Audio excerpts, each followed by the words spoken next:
Abu Jahl guarantee দিয়ে বলবে আল্লাহ বানিয়েছে।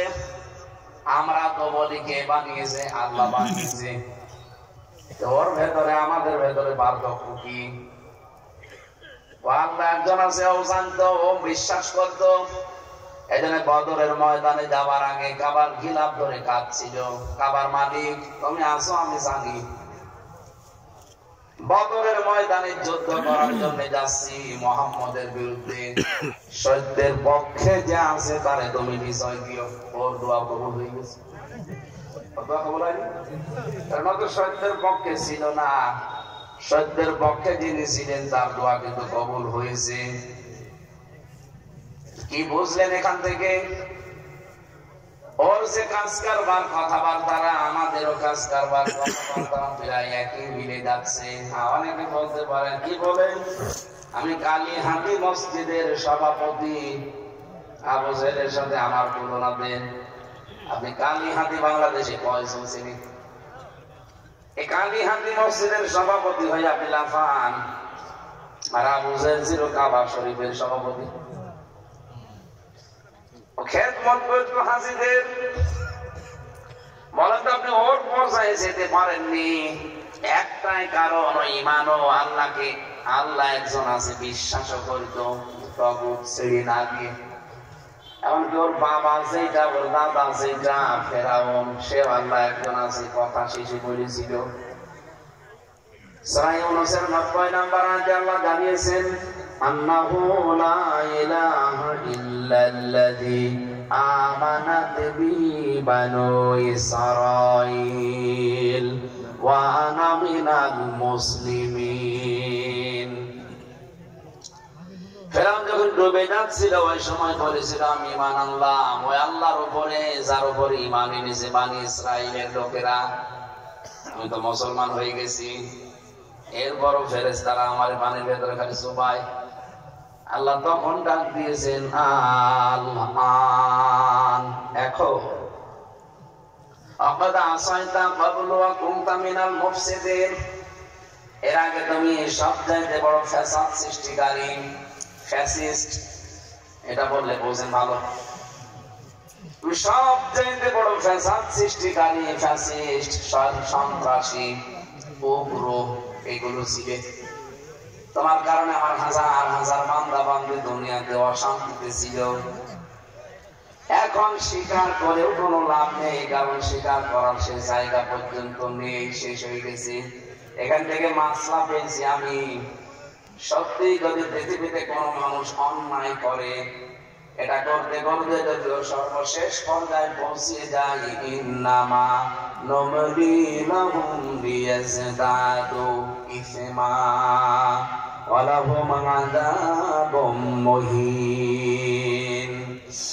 সূরা আলে ইমরানের আয়াতে আল্লাহ জানিয়েছেন, মানুষের পাপের বোঝা যখন পরিপূর্ণ হয়ে যায় তখন আল্লাহ অপমানজনক শাস্তি তাকে দেয়। এখানে আমাদের উচিত আমাদের পাপের বোঝা যেন একেবারে পরিপূর্ণ হয়ে না যায়। আর এটা শুরু হয় সীমা লঙ্ঘন থেকে। যারা সীমা লঙ্ঘন করবে, এই ফেরাউনের মতো, আবু জেহেলের মতো, এই মানুষগুলো যদি শেষে যেয়ে ভালো হওয়ার চেষ্টাও করে, ওকে আল্লাহ ভালো বানাবে না। এখানে পাপ যখন পরিপূর্ণ হয়ে যায়, ওকে আর ফেরত আসার রাস্তা থাকে না। কথা বুঝতেছে? এই দেশে যারা পাপ পরিপূর্ণ করে ফেলেছে, আপনি দেখেন তাদের কথাবার্তা এখনো পর্যন্ত উগ্র, এখনো তাদের কথাবার্তা উল্টাপাল্টা।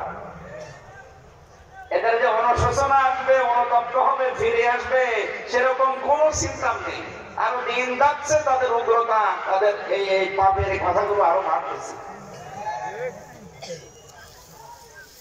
আপনাদের টাঙ্গাইলের একজন, আমি নাম নিলাম না, পাপ পরিপূর্ণ হয়ে গেছে, এই জন্য মনে হয় এটা বলছিল যে রাত 2টার পরে শাপলা চত্বরের এই জঙ্গিদেরকে আমরা একেবারে সাফ করে দিয়েছি। এটা বলেছিল না? আল্লাহ এখন কি বিচার করেছেন তাকে? গত কয়েকদিন আগেও মার্ডার মামলার কারণে এই মধুপুরের থানাতে এসেছিল 5 দিনের রিমান্ডে, মাটিতে শুয়ে আছে এখন। ওখানে একজনকে খবর দিয়েছে, ভাই আমাকে যেন আর অপমান করা না হয়। কিসের অপমান? এটা শুরু। এখন কিছু টের পাননি। বাংলাদেশকে ধ্বংস করার জন্য বিশেষ করে ইসলামপন্থী মানুষদেরকে যারা দায়ী তার ভেতরে ওই লোকটা, নাম দিলাম না, নাম তো আল্লাহর নাম, কাজ করতে সব শয়তান, ঠান্ডা মাথার কোন গোপনে কাজ করছে। আল্লাহ ধরেছে একেবারে গোপনে। মানুষের পাপের বোঝা যখন একেবারে ছাড়িয়ে যায় তখন যে ফিরে আসবে সে রাস্তাও বন্ধ হয়ে যায়। আমি মনে হচ্ছে দেখতে পাচ্ছি যে লোকটা গণহত্যার সাথে জড়িত ডাইরেক্ট ইনডাইরেক্ট আর ফিরে আসবে না। আজরাইল দেখার আগে আর ভালো হওয়ার সম্ভাবনা নেই। দুর্গন্ধ বের হচ্ছে সারা পৃথিবীর। আপনি ইন্টারনেটে সার্চ দেবেন, দেখবেন 6 জনের নাম পাবেন নিকৃষ্ট মানুষদের তালিকায়। 6 জনের নাম আছে, 3 জন খ্রিস্টান, 1 জন মুসলমান, 1 জন ইহুদি আর 1 জন মুশরিক। তাম দুনিয়ার মানুষ এদেরকে ঘৃণা করে। এখন নাম সুন্দর হতে পারে কিন্তু মানুষগুলো সবে কম বেশি গণহত্যার সাথে জড়িত। গুজরাটে হাজার হাজার মুসলমানকে দুনিয়া থেকে বিদায় করেছে বিনা কারণে যে লোকটা, সে এখন ঘৃণিত মানুষ। খ্রিস্টান যারা আছেন তাম দুনিয়ায় আপনাদেরকে আহ্বান জানাবো, আজ পৃথিবীতে প্রমাণ হয়ে গেছে সবচাইতে বড় জঙ্গি, সবচাইতে বড় উগ্র এই হিন্দু। উগ্র হিন্দুগুলো সব না, এই উগ্র হিন্দুগুলোর কারণে তামাম দুনিয়ার হিন্দু কম বেশি যারা আছে তাদেরও বদনাম হয়ে যাচ্ছে। তারা পর্যন্ত আজ দিশেহারা। আমি আহ্বান জানাচ্ছি ডোনাল্ড ট্রাম্প পর্যন্ত কথা চলে যাবে বিভিন্ন ভাষায় রূপান্তর হয়ে।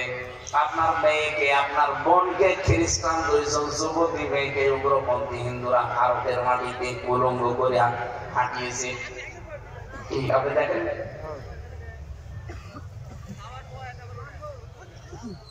সবচেয়ে বড় অপরাধ তাদের আমাদের আল্লাহর ঘর তারা ভেঙে ভেঙে মন্দির বানাচ্ছে।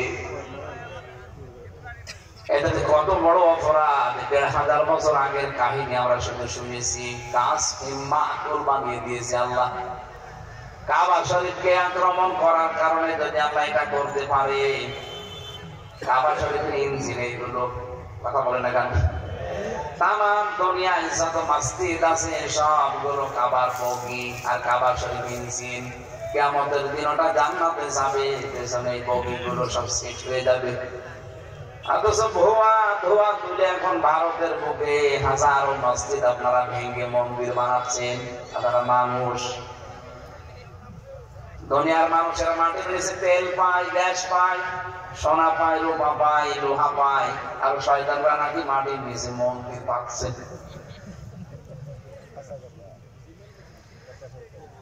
আমরা যদি এখন আওয়াজ করি বাংলাদেশের এই যে স্বামীবাগ ঢাকার ইসকন মন্দির, এটা 1000 বছর আগে এখানে মসজিদ ছিল। আমি ভেঙে ফেলি মসজিদ বানাই, কেমন লাগবে আপনাদের? এখানে সম্মানিত আল্লাহর বান্দা এবং বান্দিরা যে ধর্ম পালন করেন, কিন্তু আপনাদের ওই উগ্র মানুষদেরকে থামান। এদের কারণে দুনিয়ার এই জমিনটা বিষাক্ত হয়ে যাচ্ছে, বসবাস করার অযোগ্য হয়ে পড়ছে।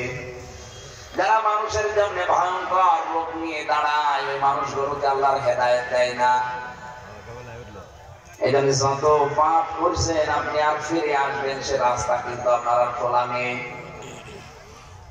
এই 6 জনের মনে হয় কয়েকজন তো মারাই গেছে আর কয়েকজন এখনো বেঁচে আছে। হিটলার, চেঙ্গিস খান, এদের নামও আছে। বাকিগুলোর নাম আমি নিতে চাই না, নাম নিলে আমার ঘৃণা লাগে। এজন্য আপনাদের হেদায়েত মনে হয় কপালে আর নেই। আপনি পাপের সর্বশেষ চূড়ায় পৌঁছিয়ে গেছেন। আপনার একক সিদ্ধান্তের কারণে 2732 জন মানুষ এই জুলাই আগস্টে মারা গেল। একটু যদি পরিবর্তন হয়ে যেতেন এতগুলো মানুষ মরত না। 780 জন মানুষ এখনো হাসপাতালের বেডে কাতরাচ্ছে। কারো এক হাত নেই, কারো পা নেই, চোখ নেই, অন্ধ প্রসবে গেছে। এত বড় বিশাল বোঝা আপনি আমাদের এই জাতির মাথার উপরে দিয়ে গেলেন। চলেই তো যাবেন স্বামীর বাড়ি, এই বোঝা দিয়ে গেলেন না। ওরা নিজেরাই তখন বলতো স্বামী স্ত্রীর সম্পর্ক গেছে যখন, কিন্তু হবে না, কারণ দাদা তো ফুল হাত আর আমাদের হাত হাত। কথা বলে না দাদা ফুল হাত না, ফুল হাতের সঙ্গে হাত হাতে যাবে। যদি যেতে হয় আপনাকে মুসলমানি দেওয়া লাগবে। আর দাদার যে বয়স, সে বয়সে যদি হাসান দিয়ে মুসলমানি দিতে যান, দেখা যাচ্ছে গোড়া থেকে কেটে বাদ দিয়ে দিন।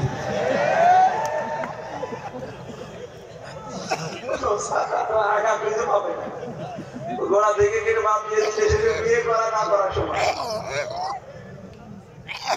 এই জন্য স্বামী স্ত্রীর সম্পর্ক বলে আপনাকে চালিয়েছেন পর্যন্ত থাক ও বুড়ে পাবি। কথা বলে না কেন? ও দাদা কোনদিন মুসলমান হবেও না, ও বিয়ের সাত পূরণ হবে। আমার ভাইরা, যে কথাটা বোঝাতে পর্যন্ত আসলাম, এর সার কথায় কোন মানুষ যদি অপরাধ করতে করতে সীমা ছাড়িয়ে চলে যায়, ও ভালো হওয়ার চেষ্টা করলেও আল্লাহকে আর গ্রহণ করে না। এটা ফেরাউনের জীবন, আবু জেহেলের জীবন, আবু লাহাবের জীবন থেকে আল্লাহ দেখিয়েছেন। ফেরাউনের জীবনে তো বললাম শেষ পর্যন্ত ভালো হওয়ার নিয়ত করেছিল, এখন ঈমানের ঘোষণা দিয়েছে, কিন্তু আল্লাহ কবুল করে নাই। আমরা যদি আমাদের পাপের সীমা ছাড়িয়ে যাই, সত্যি কথা বলছে, আপনি ভালো হওয়ার নিয়ত করলেও আর পারবেন না ফিরে আসতে। এক্ষণই পাল্টান। কখন পাল্টাবে? এখন। আপনি জালিমদের বাড়ি ঘরগুলো এখন দেখতে পাচ্ছেন না? আল্লাহ নিজে যেন হাত দিয়ে আমাদেরকে দেখিয়েছেন। সূরা নমলে আছে 19 নাম্বার পারা 20 নাম্বার পৃষ্ঠা 7 নাম্বার লাইনের 52 নাম্বার আয়াতে আছে। এটা তাফসীরে ফি জিলালিল কোরআন। ফাতিলকা বুয়ুতুহুম খাবিয়াতাম বিমা যালামু ইন্না ফি যালিকা লায়াতাল লিকাউমিন ইয়ালামুন। বলেন আল্লাহু আকবার। আল্লাহু আকবার। এখানে যারা আলেম আছে আরবি গ্রামার সামনে দেখেন তো আল্লাহ মনে হচ্ছে আঙ্গুল দিয়ে দেখাচ্ছেন, অথচ এটা হাজার হাজার বছর আগের কাহিনী, লূত নবীর জীবনী। সেটা আল্লাহ নবীজিকে শোনাচ্ছেন, মনে হচ্ছে আমাদেরকেও দেখাচ্ছেন। ফাতিলকা বুয়ুতুহুম, বাইতুন দেয়নি বুয়ুত বহু বচন, হোম জমির। আল্লাহ বলেন, হে নবী এই ঘরগুলোর দিকে তাকান, এই সেই ঘরগুলো। এই সেই কি? এই সেই ঘরগুলো কি? খাবিয়াতান, আমি জনশূন্য করে দিয়েছি, পরিত্যক্ত বানিয়ে দিয়েছি, বিমা যালামু, এদের জুলুমের কারণে। আয়াতটা যে কত বাস্তব, 2024 সালের 5 আগস্টে আল্লাহ আমাদের দেখিয়েছেন।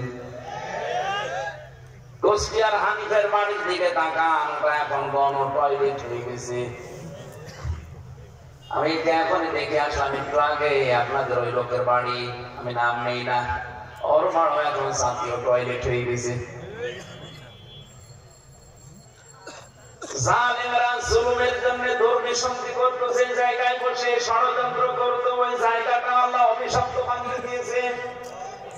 4 দিন আগে গেছিলাম কিশোরগঞ্জে, এত জাঁকজমকপূর্ণ বাড়ি ওইটা, অথচ এটা এখন জাতীয় টয়লেট।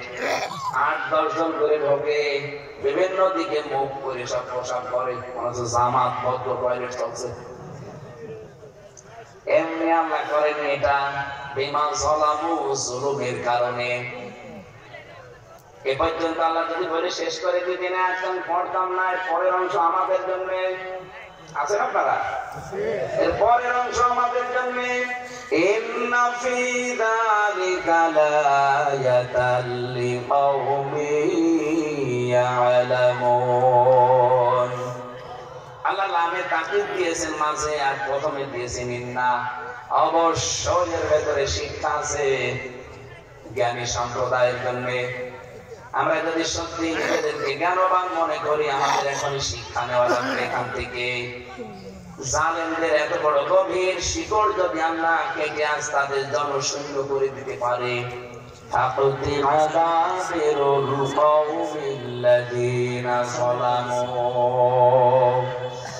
সূরা আনাম 7 নাম্বার পারা 12 নাম্বার পৃষ্ঠার 5 নাম্বার 4 নাম্বার লাইনের 45